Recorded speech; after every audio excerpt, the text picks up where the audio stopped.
Assalamu alaikum everyone, welcome to today's Solana video update. And now there's this one resistance, guys, that I want to talk about. And you can see that the last week, the last stop loss that was at $35. Now it does make sense, when you went and lost this stop loss, you went to the downside, you never really back tested it. So all I see is Solana went to the downside, went for the back test at $35, and right now it's getting rejected, and there's a good chance that you might still see Solana still go and continue the downtrend.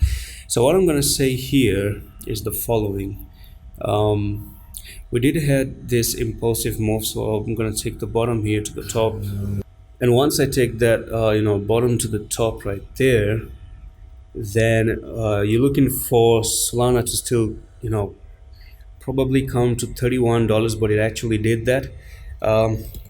Actually, there's not too much hint from this one on the fibs. What I'm going to do is actually extend this line. That's the resistance line that can actually play out moving forward. So one touch here, second touch, third touch, fourth, and somehow if you actually do come up here and break this resistance level, backtest and pass, then this will be an amazing entry at the retest level.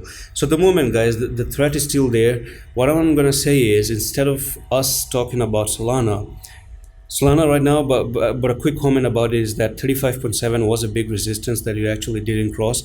What I'm about to say is that you must wait for Bitcoin. So watch the Bitcoin update and look what Bitcoin is about to do so that you can get a clear idea. And I do have a lengthy update today on Bitcoin. And that's it for today's Solana video update. I'm going to see you in the next one. Allah Hafiz.